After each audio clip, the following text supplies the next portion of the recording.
Hey Preppers and Patriots, today's show is a compilation of a few interviews I got to do with Cindy Thompson, who was the organizer of the Life Changes, Be Ready, Preparedness and Gun Expo that I was just at last weekend. It was a great show, and I got to meet a lot of cool people that listen to the podcast regularly, and I also got to meet a lot of other cool preppers and a lot of names that you guys will probably recognize that are going to be on today's show, so enjoy the show.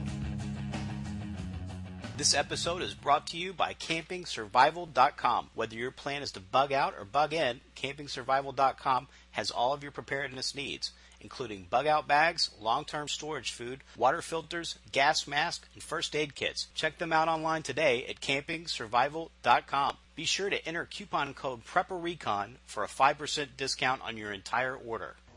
Well, my name is Cindy Thompson, and I'm with Fortress Management Group, the organizer of the Life Changes, Be Ready, Preparedness, and Gun Expo. And today we have, as our special guest, we have Dr. Bones and Nurse Amy with us. And we also have my co-host here, Mark Goodwin from Prepper Recon, who is going to be joining us for the interview process. So Joe and Amy, thank you for being here. And what I wanted to start out with, you were one of my first phone calls ever for our January expo that we did in Florida, our first expo. We're so excited to have you guys, and just wanted to get your feedback on what you think about our Life Changes Be Ready Expo.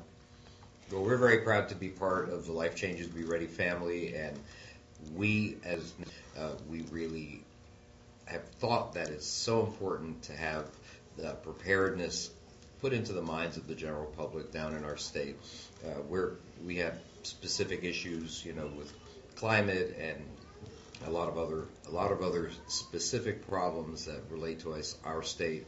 And I think it's just wonderful that we finally have an organization led by you and your husband that is willing to get us organized and get preparedness put in the forefront.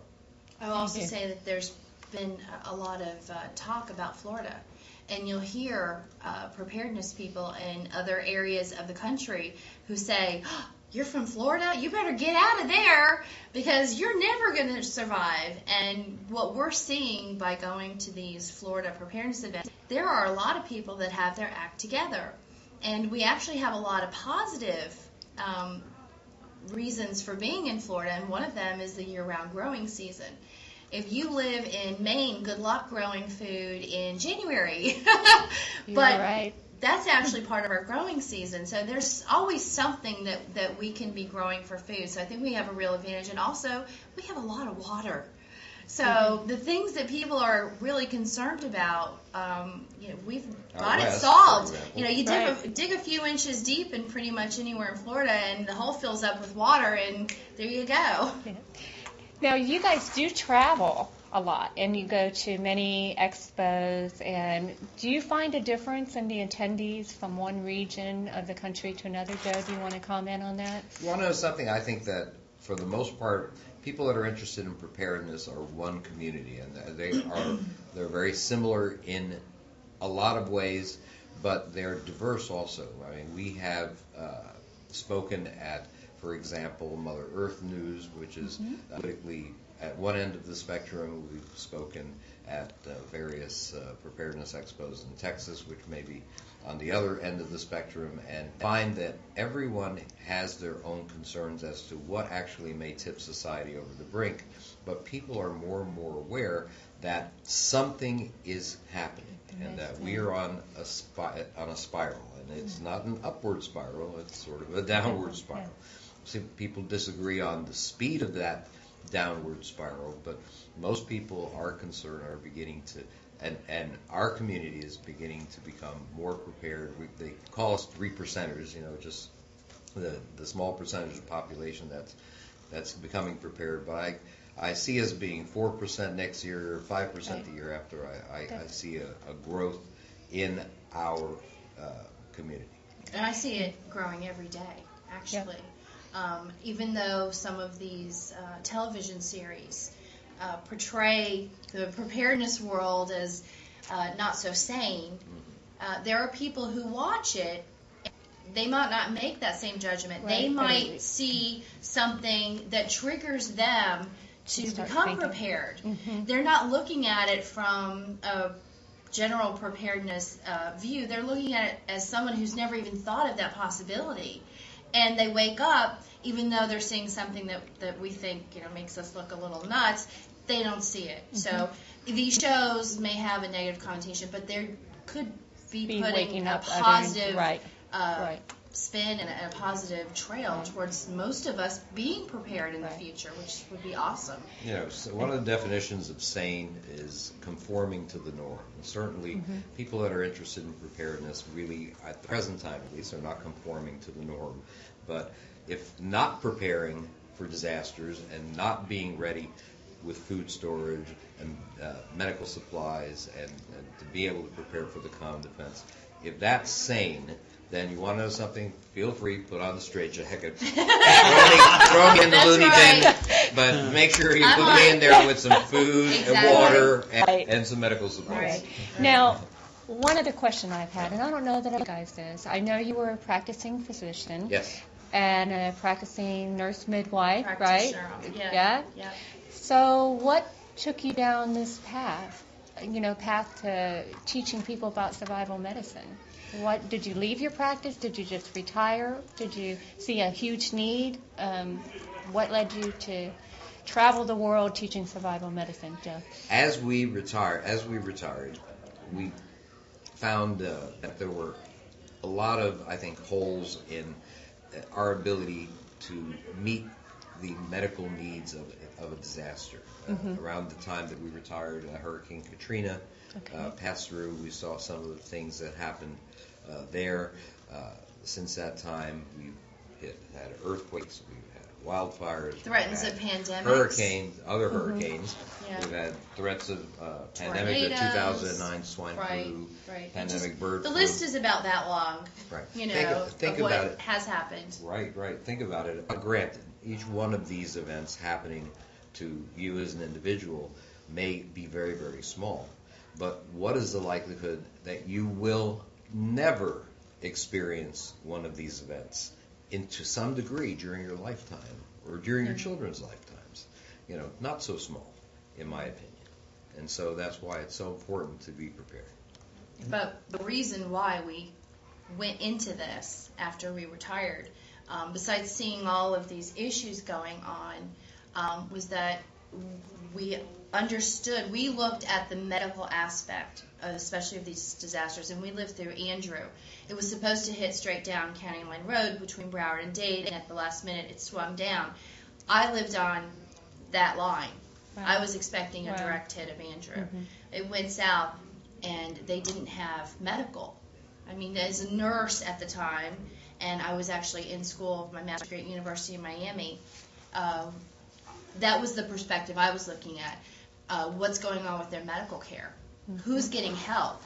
As a doctor and a nurse, we're saying, these poor people.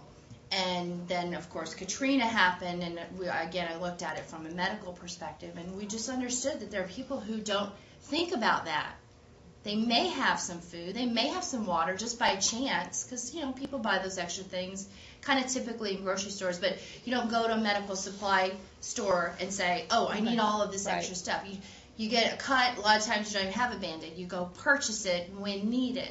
So our education is such a foreign, almost language for people to understand medical terminology. So we wanted to make that translation. We wanted to make it easy to understand. And so that someone who didn't go to medical school or become a nurse or that kind of training could understand how to help their loved one, how to take care of their child.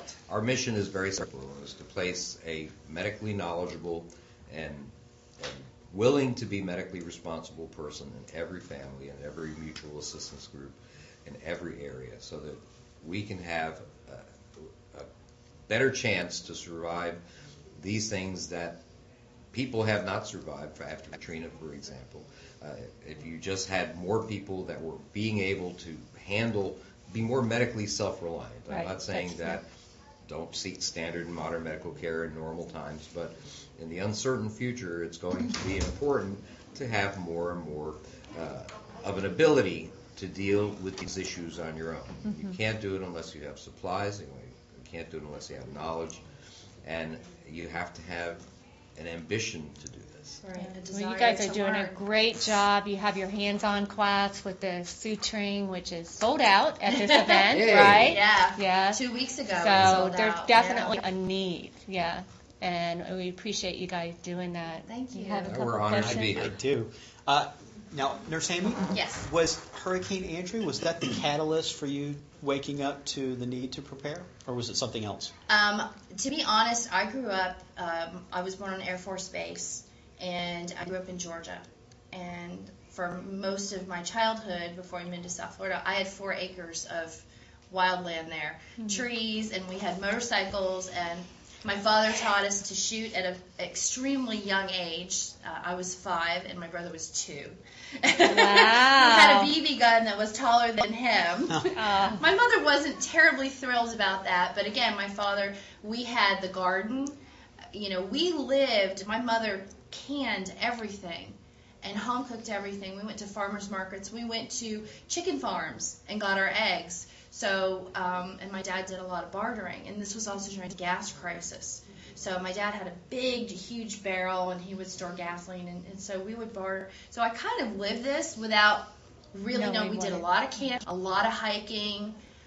We were outdoors a lot, so we would make fires and cook outside, and I would go pick the blackberries in the bushes and get the chigger bites, and then my mother would make blackberry jelly. So I sort of lived it without knowing that this was a preparedness life, and we did it because we didn't have much money.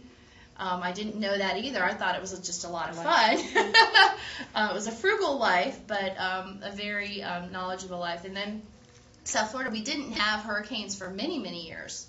And we lived, like in a concrete area now, in a suburban area, and so we didn't have more learning. But then Andrew hit, and I was an adult, and I said, if it had hit me, I knew what to do in case of an emergency. And it did wake, I think, both of us up and say, we got to get it back together.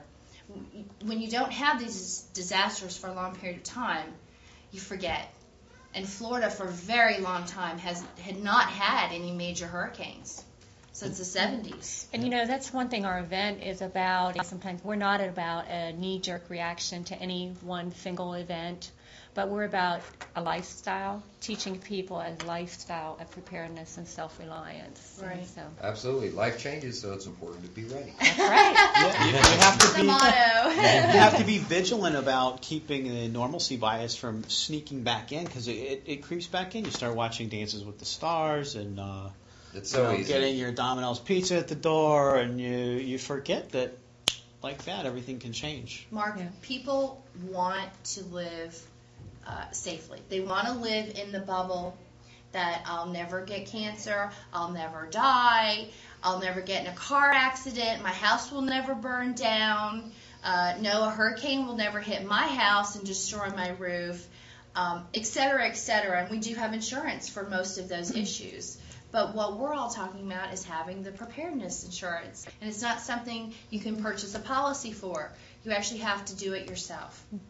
And it's sort of an overwhelming situation when you first wake up and you say, bad things can happen. And you burst that bubble, and there's suddenly this big, long list of things you need to learn and get. Yeah. And it's overwhelming. And I think what happens in these expos is people have a chance to touch things, to understand what they're seeing, and to get a feel of a variety of knowledge, supplies, and information that they need to be prepared. And that's one of the things that we're about too. Is, honestly, we don't want people just walking through. We want them to purchase, but I don't want them to purchase something that they're not going to use. Right. We're again about learn to use it. And maybe you can't cover every contingency, but maybe your neighbor that you brought alongside with you will be able to learn a skill that you don't have time for. And what a great place to market. I mean, the Life Changes Be Ready Expo is an awesome place to network and to meet like-minded people. Absolutely. And I learn so much from people that just come by our booth and talk to us about their experiences. And booths that we visit too. When I get a chance. When you get a chance, I did. You know, you guys caught me halfway down an aisle. I was really enjoying myself, and then I got snagged here. we do appreciate you getting in here. We'll get you back to your booth right now. No so worries. we appreciate your time, and thank you again for joining us at our Life Changes Be Ready Expo. We're very happy to be here. Thank you. Thank you so much. Thanks, Lauren. Thank you. Thank you.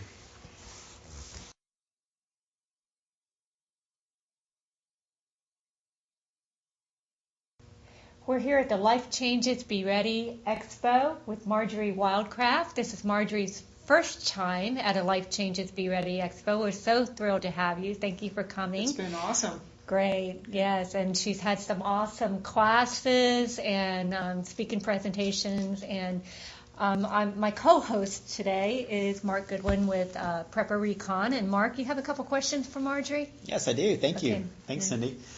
Marjory, when did you first get into sustainable living? Well, I used to be a real estate money manager and professional investor, and in about 2001, I realized that economic collapse was a matter of if. It was a matter of when, not if. I mean, it's absolutely certain that we're headed into a financial meltdown. And at that point, I said, we need to get prepared. Very good. Yeah.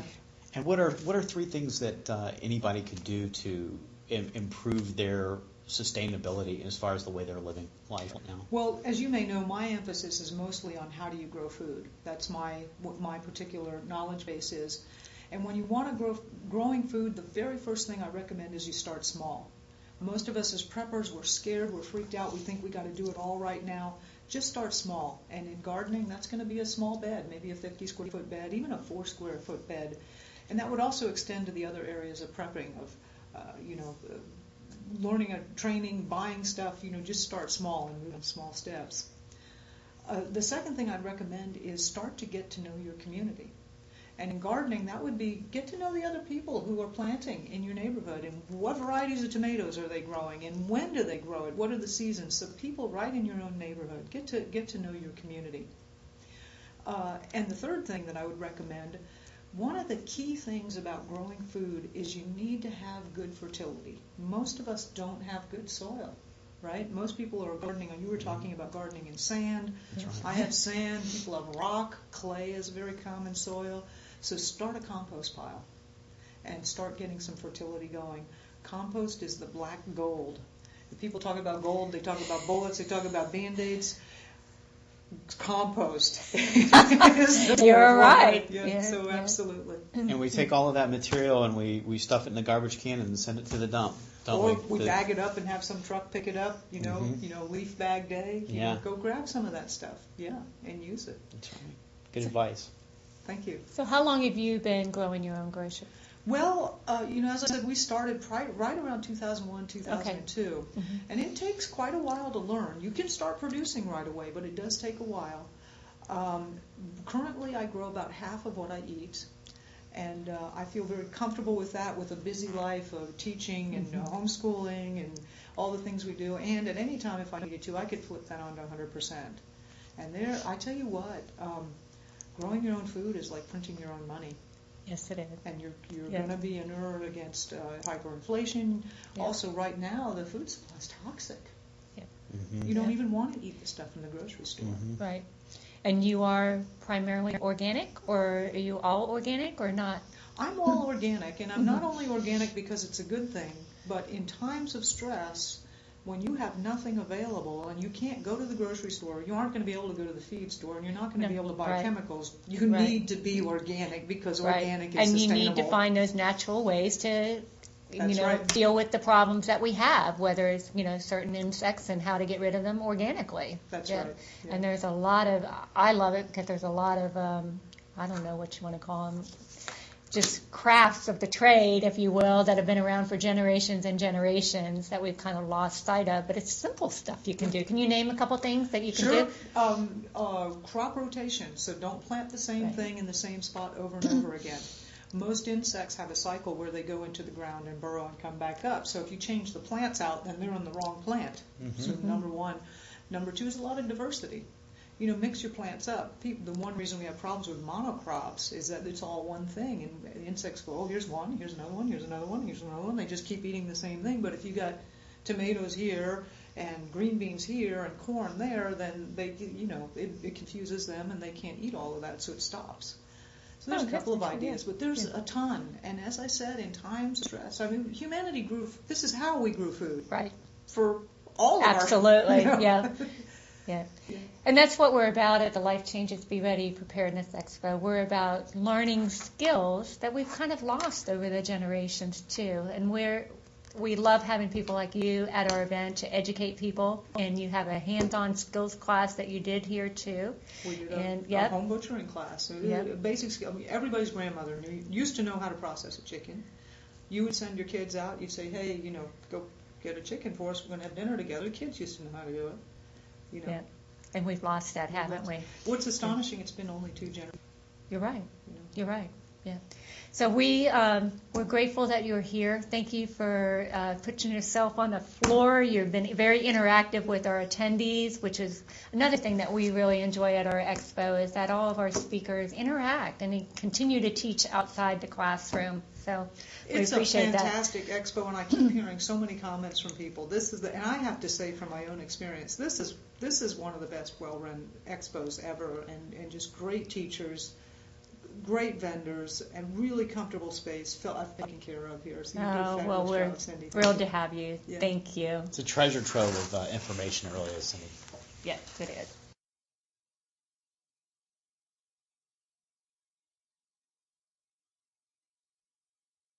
Here we are. We're sitting with David Kobler, a keynote this year at the Life Changes Be Ready Preparedness and Gun Expo. David, we're so grateful that you joined our expo. Awesome. Like I've said in introducing you this weekend, one of the comments I heard at our first expo, this is actually our second, was if you could just get Southern Prepper 1 here. And so that became my goal. We're thrilled that you're here. I know our attendees love you.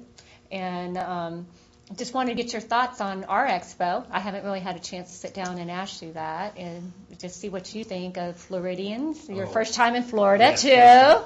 So just get your thoughts on it. It was a great time, well organized. I've been to a lot of conferences. This one was flawlessly organized, so that was always good. The attendees wanted to learn. You can tell that by just the questions. After you're done speaking, just constant questions. So people want to learn. So definitely this is a needed thing in the community here. People have a desire to learn about preparing and taking care of their family. Yeah. I know you're doing a lot in the South Carolina region. I've mentioned on other little interviews that we were doing that our mission is to educate and train people, to awaken people to the need for preparedness. And that's what we feel like we've been called to do here in Florida. And we're finding that Floridians want to learn, just like you said. It's just incredible. They're very engaging, asking good questions. Have you had a feel of how many are beginning preppers and how many are far into it? Have you gotten a feel from the people that you've talked to? Yeah, there was some beginner preppers here, but a lot of people had serious questions that would only come from a person that's been prepping for a little bit. Mm-hmm. So it's probably both here, but there's people with some serious hard questions, so they've been. Okay, good. And you are working on, for lack of a better term, I'm going to call it a preparedness community where you live. Yes. Now, can you go ahead? I'm working on that, trying to get people interested in it, trying to get people to, they might not be able to move. So if you can't move, do what other people are doing that have found, to be a success.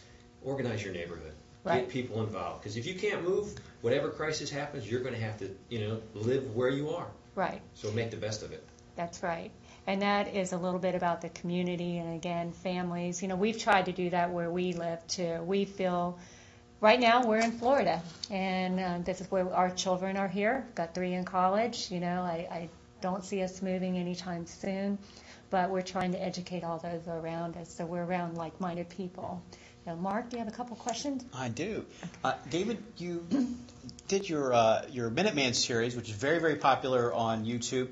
What inspired you to start that? A lot of people that are not prior military have lots of basic questions. Basically, an infantry soldier, you learn a few things. Shoot, move, and communicate. Shoot, move, and communicate. If you can do those 3 things, you can protect your family, you can protect your neighborhood. So people want the basics, and that's what I'm trying to offer them. Hey, this is how you start. Learn how to do these basic principles, and you'll be a better prepper because you'll be able to secure your family and your community.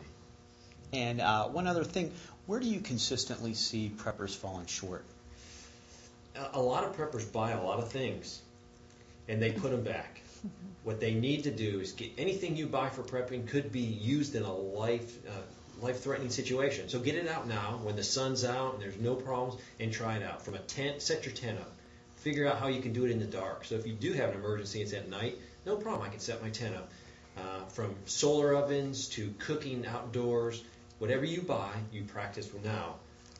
A lot of things you might just say, that worked great, but if I go out and buy this small other piece to go with it, it just makes my life so much easier if I don't have electricity. Practice, practice, practice. That's great advice.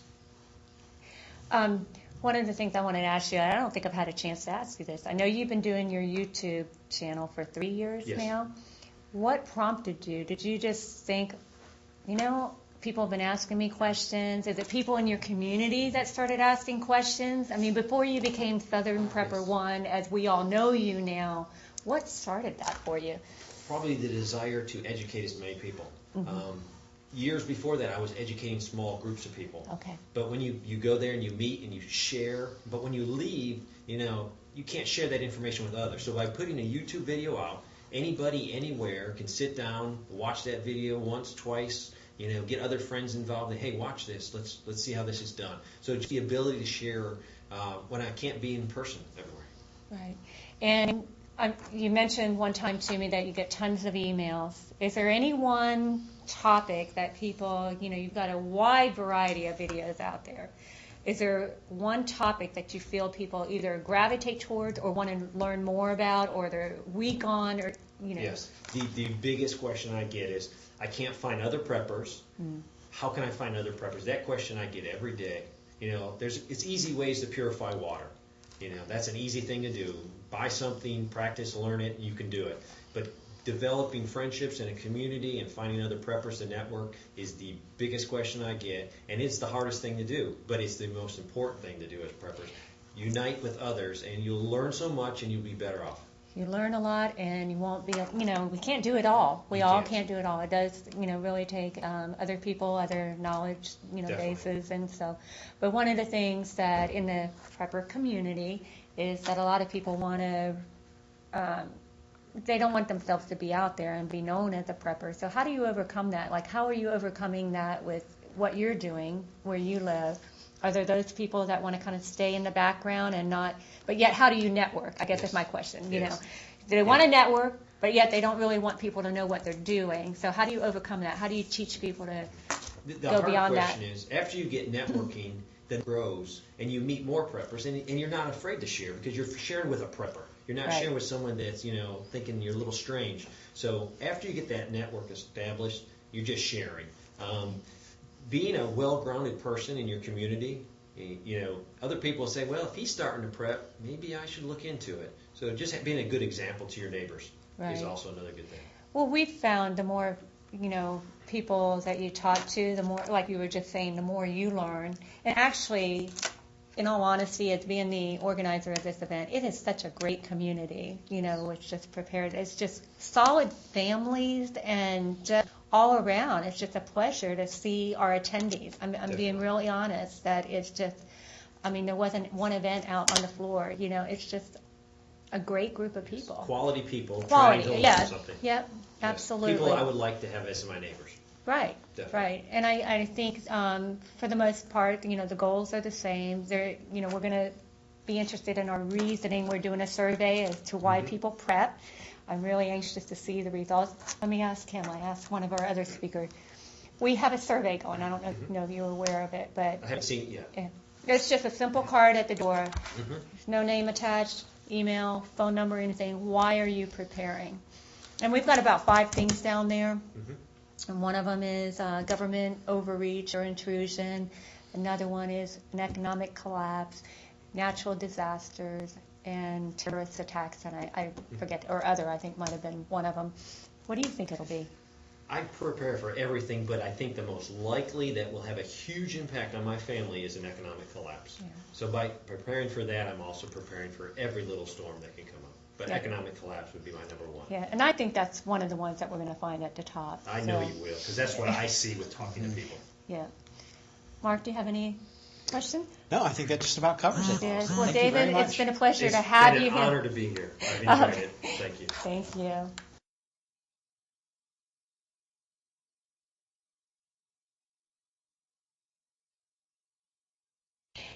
My name is Cindy Thompson, and I'm with Fortress Management Group, the organizer of the Life Changes Be Ready Preparedness Expo.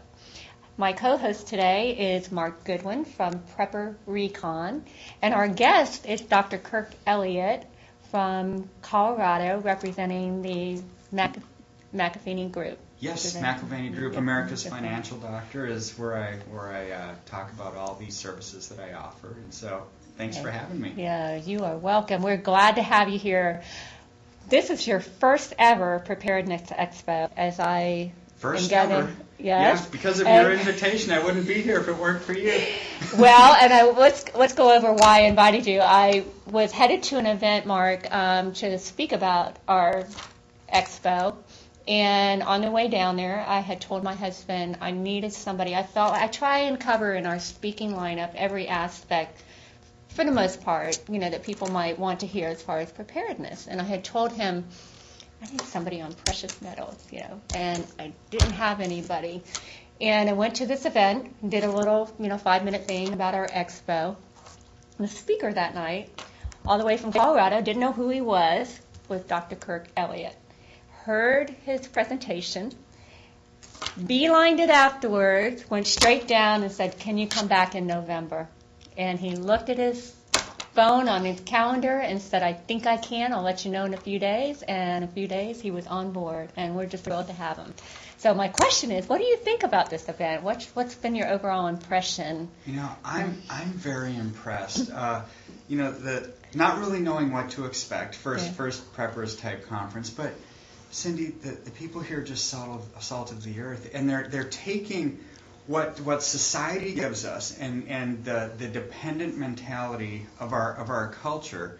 As I speak in my presentation, 81% of our federal revenues now goes out towards entitlements and mandatory payments and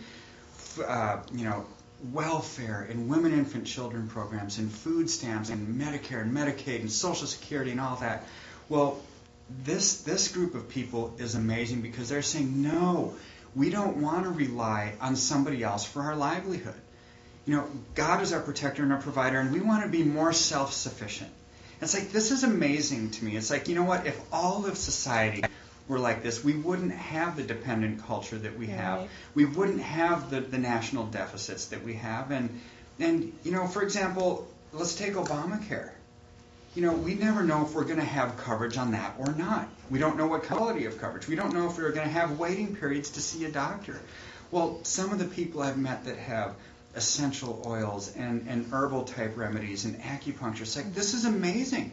You don't have to rely on somebody else for your health and well-being. And so this is what I love about this is, no, we are going to take society and we're going to say, we don't buy into that system of basically government becoming our God and saying, government, you're our provider, you're our protector. No, that's not how it should be. That's not how God designed for us to be. He designed us to rely completely on Him. And I, overall, that's how I see this event. It's pretty amazing to me. Very eye-opening, and I love it. Great, good. Well, we're glad to have you. One of the things we're doing here that we didn't do at our first event, we're actually taking a survey, asking people without any names or numbers or anything, why do you prepare?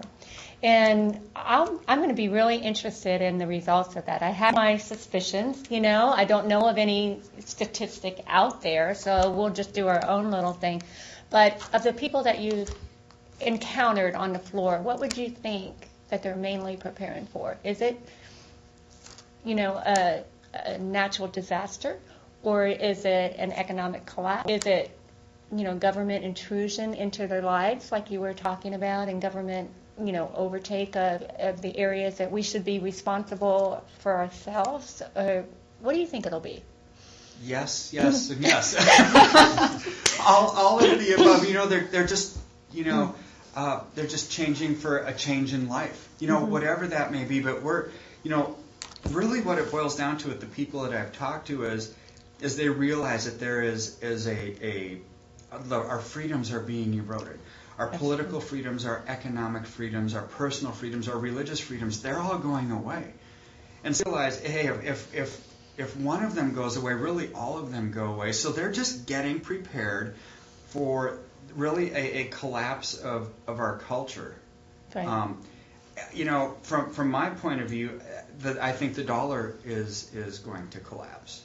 That's just me. I'm an economist. Right. And so that's where I focus on. But some of the people I've talked to, they think that's what they're preparing for. Some of them are preparing for, well, what if there's an EMP attack? Because you've got rogue nations that have nuclear weapons, and you don't even have to have an accurate missile guidance system for it. It can just be detonated somewhere in the atmosphere. Well, then it would be like the TV shows, Revolution and Jericho that we're seeing, where it's like, life could change overnight. So we want to have food. We want to have healthcare. We want to have a currency to transact business with. They're preparing for all of it. And I'm interested to see your results too, because I think it's going to be across the board. Really? Maybe pretty much some of each. I don't know if you're going to have one that really steps out as... It'll be interesting, won't it? Yeah. Well, one of the things, that our expo is really about is our mission is to awaken individuals to the need to prepare, individuals, families, and communities. And we do that through education and training. Mm-hmm. But another part of our mission is so that they can go down the journey of self-reliant life. We are about not a knee-jerk reaction to any single event. We want to teach people a lifestyle change of self-reliance, self-sufficiency, and to get skills, to be knowledgeable in certain areas. And one of the things that we found at our event, it's most rewarding as an organizer of it, people really want to learn. People that come to these events, they're not looking for a quick fix or anything. They want to learn. They want to learn a skill. They're talking to our exhibitors. We've had exhibitors from, all over the United States, and they come back to me independently, and they say, wow, they really are engaging. That was the word that was used this morning. Mm-hmm. So I'm thrilled about that. That's really rewarding to me as an organizer. Mark, do you have any questions for Dr. Elliott? Yes. Dr. Elliott, do you think that gold and silver are fairly valued right now? And also, part two of that same question, the current silver to gold ratio is somewhere around 60 to 1. Is that historically, is that normal? And do you think that that's a sustainable ratio? Or what do you think would be a more realistic ratio if we were to start using gold and silver as a source of wealth again? Two great questions. Is gold and silver fair? No, I think they're undervalued. And we have to ask ourselves why. I mean, as an economist, I always ask the why, because once you understand the fundamentals that cause markets to move, you can make wise decisions. Well, gold started at $250 an ounce in 2002, and it's now around $1,300 is the time we're being interviewed. Well, I've got people say, Kirk, has it run its course? Is it done? Is it going to go down to 900 or down to 500? It's like, I don't know. Nobody knows what's going to happen in the short term. But have the fundamentals changed that have caused this bull market over the last 11 years? It's like they're actually getting worse, which is better for gold. The political upheaval that we're seeing, the inflationary pressures, the tensions in the Middle East, Europe falling apart. We've got our own budget crisis here. All of that will propel gold and silver further north because they act as flight for safety type investment vehicles. So my answer would be they're incredibly undervalued, actually. Not just fair. I think they're undervalued. And the top 15 analysts in the world have a range of, $7,500 to $15,000 in gold. Well, the lower the high guys are never right. But let's just say, for sake of argument, that the low guy is right. It is going to be $7,500. That's still a six-fold increase from where we are right now, even at the lowest estimate. Now, do we have a crystal ball, and when is this going to happen? I don't know. Nobody has a crystal ball. But to me, it's a matter of when not a matter of if. I think the imbalances in our system are so extreme that the dollar is going to erode and collapse. It's unsustainable to have $17 trillion worth of debt. Now, the price of silver to gold, that's an interesting question, that ratio. It's about 60 to 1. Historically, we can get down to about 20 to 1. So what does that tell us when we're at 60 to 1 right now? It tells us either gold is overvalued or silver is undervalued. Well, I just told you, that the average analyst says that gold is going to go to 7,500. Gold is not undervalued. So that means silver has some major catching up to do. And even as a great investment, yes, but you can also use silver for barter because it's cheap and it's small and it's portable and it's great. It fulfills two roles in that respect. Because there's a lot of people that feel like ultimately silver will outperform gold. Would you agree with that and what you just said? Absolutely. Yeah. I think moving forward it is going to, and over the past 10 to 14 years, it has as well. Yeah. I mean, this isn't theory. This is reality. And I never like to have an opinion on things. My opinion doesn't really matter. God's opinion is the only one that matters. So when I'm talking about the economy, I look at facts. Look at reality, look at it with logic, and just make your assumptions based on that. There's no theory really involved here. This stuff is happening before our very eyes. Let me ask you a real basic question. If somebody even came up to your table today and they don't have a large sum of money to invest, but they feel like they do want to put what they have, let's just say $5,000 that they want to put in precious metals. What would you tell them to do? I would say buy physical gold and silver in the form of coins or bars. At a certain percentage? What percentage silver, what percentage gold? I would do about 70% silver and 30% gold because, again, silver is undervalued compared to gold. So you want to over-allocate into that. This is pure logic and reason. If the ratios were in the other direction, I would say, hey, put more in gold. I don't care. I let the numbers tell me what to do. Silver is undervalued, so 70-30 allocation. Well, Kirk, why not then put everything into silver if it really is undervalued? Because I never want to put all my eggs in one basket. I don't control the markets. I don't know exactly what's going to happen, and so therefore you spread out your risk a little bit, so to speak, and you just over-allocate it into the one that the numbers are telling us you need to over-allocate into. And that's silver. And as far as silver, you did mention the barter aspect. Are you an advocate of like the eagles, the silver eagles? Is that your first choice, or what do you recommend? For barter, I actually like what's classified as junk silver. Okay. It's going to be your dimes and quarters that were minted prior to 1965, when dimes and quarters were actually made out of silver. Yeah. Now, they don't look pretty, which is why they're called junk silver. Right. They're tarnished because silver tarnishes over time. If you have any flatware, you'll know it because you always have to clean it. So it's rough. It's been scraped on as it's been in people's pockets, and it's dirty looking.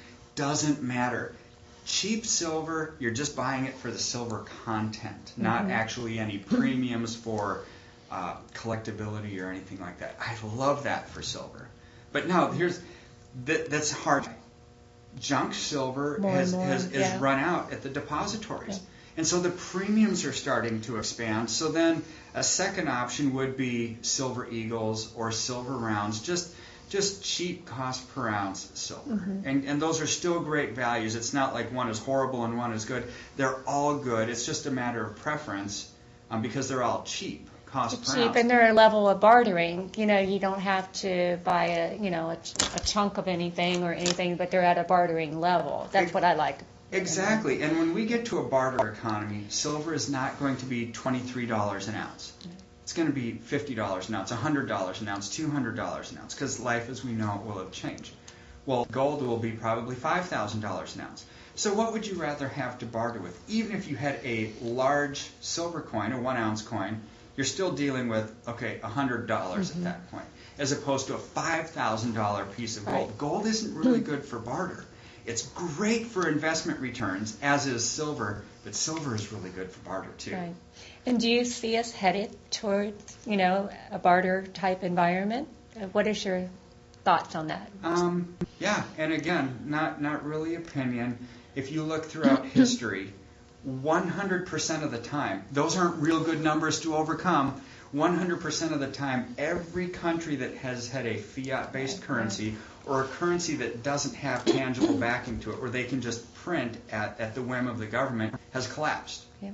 Always. It just happens because it's human nature. When you take away discretion on your printing because there's no tangible backing, well, they just print. They have stimulus programs. They try to fund things that shouldn't be funded because they can.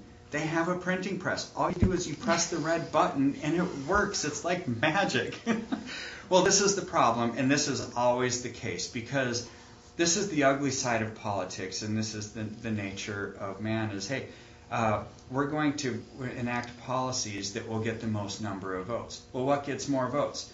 A politician saying we're going to give you something or someone that doesn't? Well, everybody's going to want to vote for the guy who's going to give you some, which is why 81% of our federal revenues now goes out towards entitlements. Yeah. I mean, this is just logic. It's just reason. And in the same vein of fiat currencies, while we're on that topic, in Genesis 13:2, it says that Abraham was rich in cattle and silver and gold.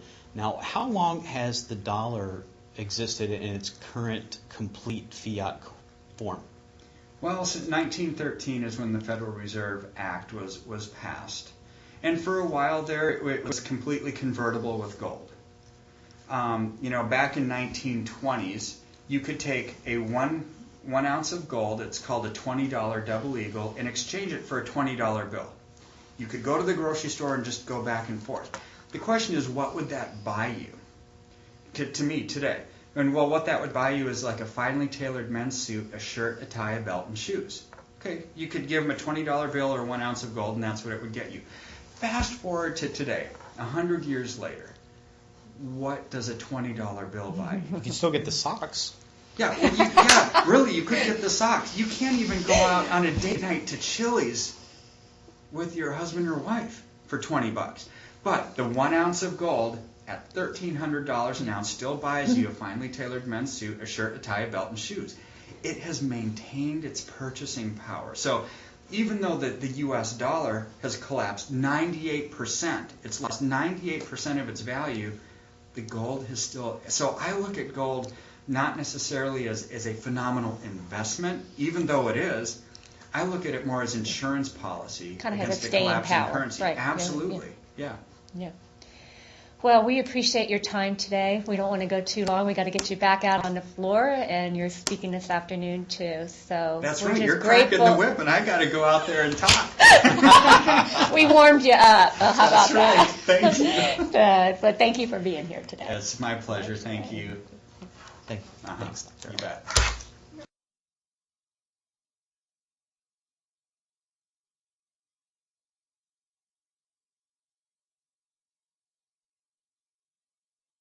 Okay, David Christopher, it's been great to have you back at a Life Changes, Be Ready, Prepared Next Expo. It's been wonderful to be here. Thank you. Have you seen any differences between our first expo and our second one? More people here. Great. How has the interaction been at your booth? People coming to this expo have been great. I think it's one of the best ones we do. Good. One comment that your son made to me after the first expo that I thought was really interesting. He said, compared to other regions, I guess, you guys do a lot of expos, you travel, you're from, Utah, but he said the people in Florida, for whatever reason, were really engaging. Did you find that true this weekend too? Yes. Yeah. The other ones tend to be a little more superficial, and the ones here ready to learn and grateful for the knowledge and do something about it. Right. And what I like to say is that's what we're about too. Mark here, he's probably heard me say it many times now, but our mission is to educate and to train people. And so that's why we love having people like yourself here, because that's what you really do. That's what I do. Me too. Yep. And that's what it's all about. And we're not about any kind of knee-jerk reaction to any event or anything. Of course, those can happen, but what we're really about is the lifestyle change, the journey of self-reliance and taking control. And your area is one that I personally, about a year ago, felt like we as a family are our immediate family was weak on, and I'm leading that aspect of it, is the medical, alternative to modern medicine. And so I've taken up learning, going through your school, not as a fast pace as I would like to, but I'm doing that along with the essential oils, which we had covered here too. But Mark, do you have a couple of questions for David? Yes, David.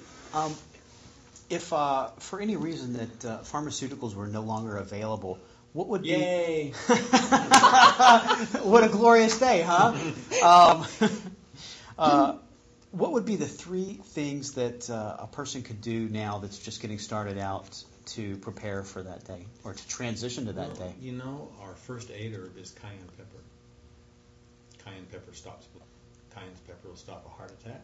Cayenne pepper will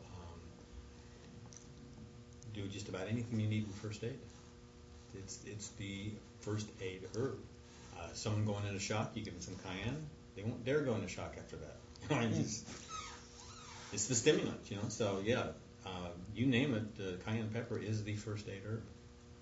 And as far as stopping bleeding is concerned, you try it by just, if you have a bloody nose, just take some cayenne. If that doesn't do it, then blow your nose, snuff it up your nose, it's gone. There's no more bleeding.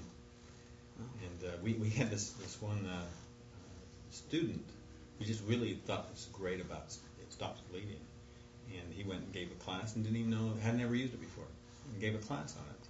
And then one of his students was like, wow, that is so exciting.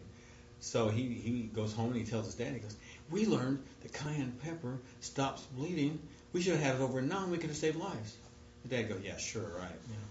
He goes, okay, let's see. He cuts his arm, starts bleeding profusely. And he'd never been told exactly how to use it, so he sprinkled some cayenne on it. Of course, it didn't stop bleeding; it just kept bleeding, So his dad goes, "We're going to get you to the hospital." And he goes, "No, this guy said it was going to stop bleeding, and it's going to stop bleeding." So he grabs a handful, and he presses it into it and holds it, and it stopped bleeding. And the dad goes, "You could have done that with dirt. You just clogged it up." He goes, "Well, let's see." He goes over to the sink and he washes it all out, and it won't start bleeding again. It stopped the bleeding. Amazing. So cayenne stops bleeding. Stops a heart attack. My dad never lost a heart attack patient by giving him cayenne pepper. Everybody else just sits there, what do we do? Wait for an ambulance to get there. You give them some cayenne pepper, and then when the ambulance gets there, it's over. They have a heart attack, but guess what? Got over it. Wow. So cayenne pepper is our first aid herb. That's number 1. You would use it. What's when you get cold, hypothermia? Yes. Worst thing you do is put a blanket around them. They're cold inside. You're just going to do the refrigerator effect. Oh. You heat up the inside. Nothing better than swallowing a furnace. I mean, it starts at 40,000 heat units, and they go up to like 300,000 heat units, that's how hot they can be. But you take a 40,000 heat, that's like swallowing a furnace. And they get over hypothermia just like that. Wow. So yeah, cayenne is our first aid herb. As far as our antibiotic herb, it's garlic. 4 cloves of garlic is equal to an adult dose of penicillin, or any other antibiotic. But it doesn't destroy the flora in your intestinal tract. So even if they still had pharmaceuticals, you still want to do garlic instead because it works. It works without compromising everything else. You've got 6 pounds of friendly flora in your intestinal tract, and it wipes it all out. But it's not just that it wipes out trillions of friendly flora, which helps you get nutrients into your system. The biggest thing is there's 400 different variety. And so they wipe it out, and then they give you acidophilus back. I can do the math. You give 1 back, you just lost 399.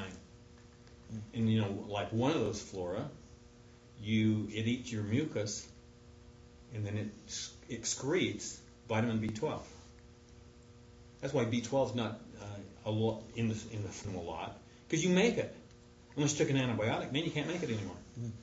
That's why people are vitamin B deficient, B12 deficient, is because they took an antibiotic. They wiped out that ability to make that.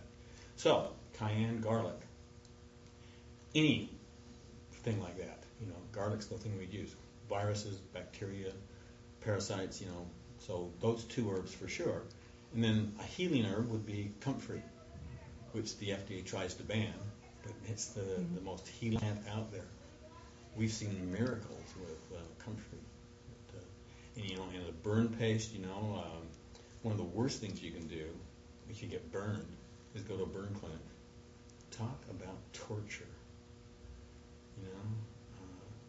Especially in a children's ward when they've had a burn and they're scraping the skin off and stuff. It's just like torture. With the herbs, you put the herbs on, it dissolves all the bad tissue. We dusted good tissue, and you never have to scrape anything off. They work really well. So what we do is we take honey and comfrey, mix them together, and put them on as a paste.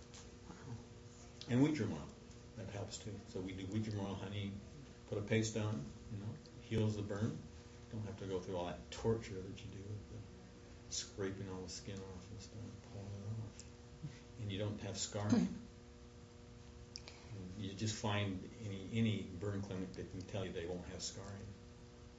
The herbs work better than their stuff anyway. Very cool. And they're cheaper. Very cool. You can grow them yourself.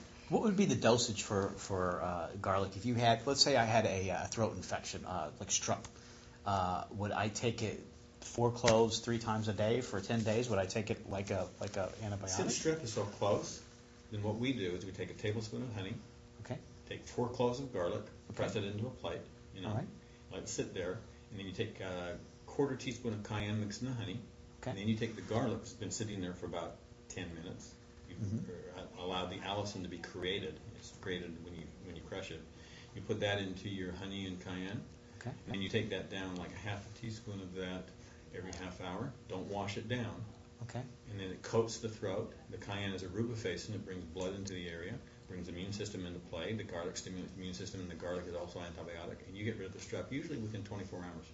Really? Isn't that amazing? That's amazing. They can't It hardly really is. test for it within 24 hours. They have one test that it's iffy, but the real true test takes about 24 hours. So we can get rid of it before they can even test for it.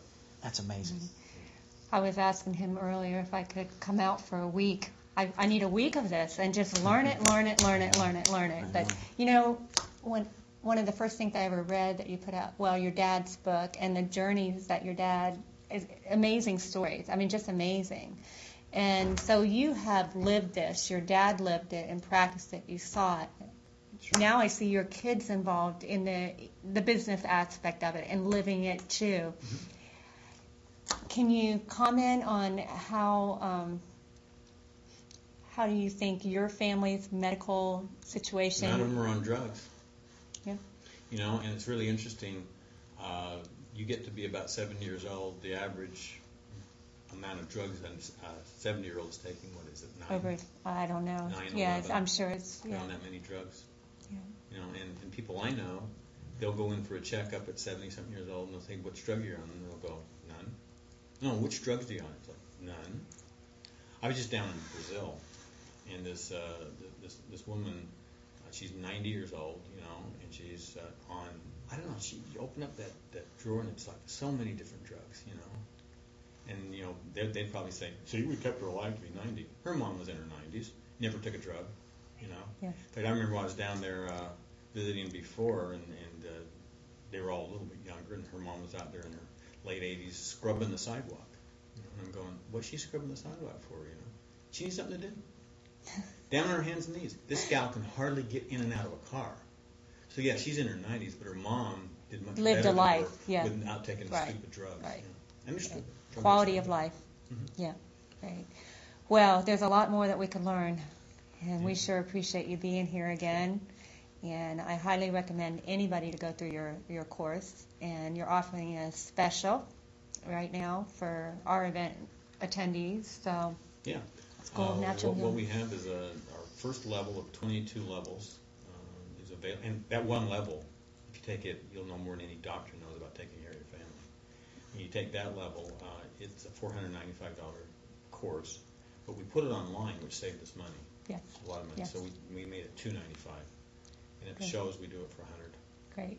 Well, we appreciate you being here again. Sure. We hope you'll come back for future Life Changes. Be ready. Yeah. We hope you're a regular of our event because we certainly enjoy having you great and your show to come family to. here. So Okay. thank you. Sure. Hey Prepper Recon fans, I just published my new book, American Exit Strategy. Book 1 of the Economic Collapse Chronicles. Liberty-minded individuals who believe in the Constitution will find this near-future dystopian novel to be right up their alley. Those who are looking to be more informed about the potential threats to America's financial stability will learn what to watch for and how to prepare themselves for an economic collapse. American Exit Strategy uses survival fiction to take an in-depth look at the real-life politics and economics behind the issues that are likely to trigger a currency collapse or financial meltdown in the near future. American Exit Strategy is a work of fiction until it becomes history. Go to AmericanExitStrategy.com today to learn more or purchase your copy for Kindle in PDF format or paperback. Happy prepping.